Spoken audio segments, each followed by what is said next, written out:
Hi friends, welcome to संध्या कुटी channel. இன்னைக்கு நம்ம சந்தியா குட்டி சேனல் மூலமா ஒரு சிம்பிளான ரசம் ரெசிபி தாங்க பார்க்க போறோம்। இந்த ரசம் ரெசிபி பாத்தீங்கன்னா ரொம்பவே டேஸ்டியா இருக்கும்। கிராமத்து சைடுல எல்லாம் பாத்தீங்கன்னா அவ்வளவு வாசமா இருக்குங்க। அந்த ஸ்டைல்ல எப்படி செய்யுதுன்னு பார்க்கலாம்। இந்த ரசம் பாத்தீங்கன்னா சாதத்தோட அதிகமா சேர்த்து பிசைஞ்சு சாப்பிடும் போது அவ்வளவு டேஸ்டா இருக்குங்க। இதுக்கு சைடிஷா ஒரே ஒரு அப்பளம் இருந்தா போதுங்க। ரொம்பவே டேஸ்டியா நம்ம 2 தட்டு சாதம் கூட சாப்பிடலாங்க, அவ்வளவு டேஸ்டியா இருக்கும்। அதுக்கு கடாய் ஒண்ணு வச்சுக்கிட்டுங்க, தேவையான அளவுக்கு ஆயில் சேர்த்துக்கிட்டேன்। நான் 1 குழி அரண்டி தான் ஆயில் நான் சேர்த்திருக்கேன்। ஆயில் நல்லா சூடாயிட்டு வரட்டும், மீடியமான ஃபிளேம்லயே வச்சுக்கோங்க। இப்ப ஆயில் நல்லா சூடாயிட்டு வந்துருச்சு। 1/2 டீஸ்பூன் அளவுக்கு கடுகு சேர்த்துக்கலாம்।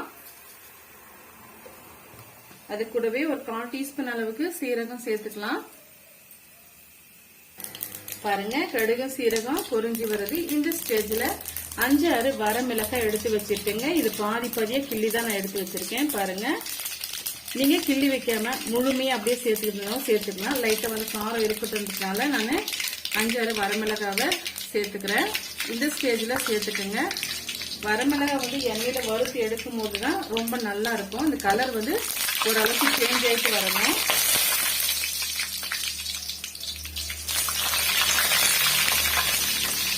பாருங்க, இந்த அளவுக்கு வறுபட்டு வந்த உடனே 6-7 வெள்ளைப்பூண்டு இது போல நான் நல்லா 1 பாதியமா நசுக்கி வச்சிருக்கேன்। ஒரு 5 சின்ன வெங்காயம் இதையுமே நசுக்கி வச்சிருக்கேங்க। 2 ஈத்து கருவேப்பிலை எடுத்து வச்சிருக்கேன்। இது எல்லாம் இதோட சேர்த்துக்கலாம்। இந்த ரசத்துக்கு பாத்தீங்கன்னா கண்டிப்பா நீங்க சின்ன வெங்காயம் தான் யூஸ் பண்ணணும், அப்பதான் நல்லா இருக்கும் டேஸ்ட்। இப்ப இது கூடவே 1 டீஸ்பூன் அளவுக்கு மிளகும் சீரகம் சேர்ந்த மாதிரி நான் பொடி பண்ணி வச்சிருக்கேன், சேர்த்துக்கலாம்। சேர்த்துட்டு ஒரு 2 நிமிஷம் வதக்கி விட்டுக்கலாங்க। லைட்டா அந்த பச்சை வாடை போனாவே போதும், அதிக நேரம் வறுக்க வேண்டிய அவசியம் இல்லை। பாருங்க, இந்த அளவுக்கு வறுபட்டு வந்தா போதுங்க। இந்த ஸ்டேஜ்ல மீடியமான ஃபிளேமுக்கு மாத்திக்கலாம்।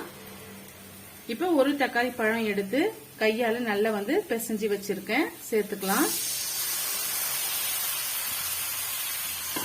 சேர்த்துட்டு இப்ப இது கூடவே மஞ்சத்தூள் சேர்த்துக்கலாங்க। ஒரு 1/4 டீஸ்பூன் அளவுக்கு மஞ்சத்தூள், இது கூடவே கொஞ்சமா ஒரு 1/4 டீஸ்பூன் அளவிட கொஞ்சம் குறைவா நான் பெருங்காயத்தூள் சேர்த்துக்கிறேன்। சேர்த்துட்டு ஒரு 2 நிமிஷம் மிக்ஸ் பண்ணி விட்டுக்கலாம்। இப்ப ஹை ஃபிளேம்ல வச்சுக்கலாங்க। பாருங்க, நம்ம சேர்த்து இருக்க தக்காளி பழம் மஞ்சத்தூள் இதெல்லாம் கொதிச்சு வருது பாருங்க। இந்த ஸ்டேஜ்ல ஒரு மீடியமான லெமன் சைஸ் அளவுக்கு புளி எடுத்து வச்சிருக்கேன், நல்லா கரைச்சியும் வச்சுட்டுங்க। இப்ப திப்பிகள் இல்லாம வடிகட்டிட்டு சேர்த்துக்கலாம்।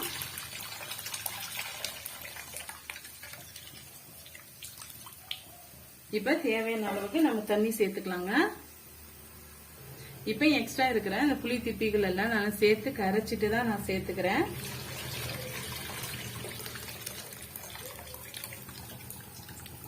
இப்ப இந்த ரசம் பாத்தீங்கன்னா ரொம்ப திக்காவும் இருக்கக்கூடாதுங்க, ரொம்ப தண்ணியாவும் இருக்கக்கூடாது। கிட்டத்தட்ட பாத்தீங்கன்னா நம்ம மொத்தமா சேர்த்து ஒரு 1.5 லிட்டர் அளவுக்கு நம்ம தண்ணி சேர்த்திருக்கோம்। இப்ப தேவையான அளவுக்கு உப்பு சேர்த்துக்கலாம்।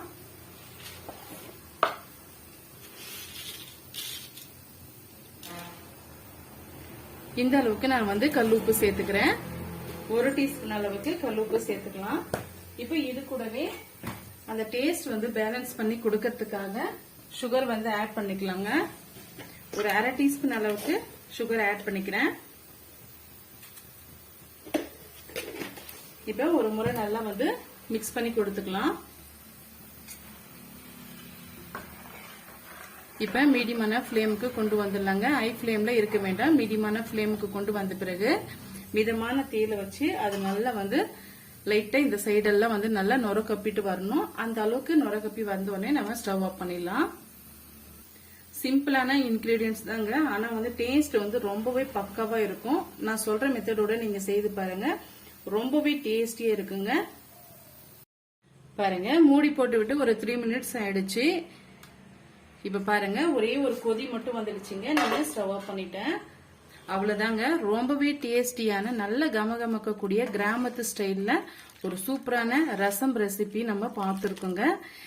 ரொம்பவே டேஸ்டியா இருக்கும். இதை நீங்க ஒரு முறை ட்ரை பண்ணி பாருங்க. ட்ரை பண்ணி பார்த்துட்டு எப்படி இருக்குன்னு சொல்லிட்டு மறக்காம உங்களுடைய ஃபீட்பேக்கை எனக்கு ஷேர் பண்ணுங்க. இது போல சிம்பிளான டேஸ்டியான ரெசிபிஸ் பார்க்க நம்ம சேனலை ஃபாலோ பண்ண மறந்துடாதீங்க. ரொம்பவே டேஸ்டியான இந்த ரெசிபி உங்களுக்கு பிடிச்சிருந்தா ஃப்ரெண்ட்ஸ் அண்ட் ஃபேமிலியோட நிறைய ஷேர் பண்ணுங்க. தேங்க்யூ ஃபார் வாட்சிங்.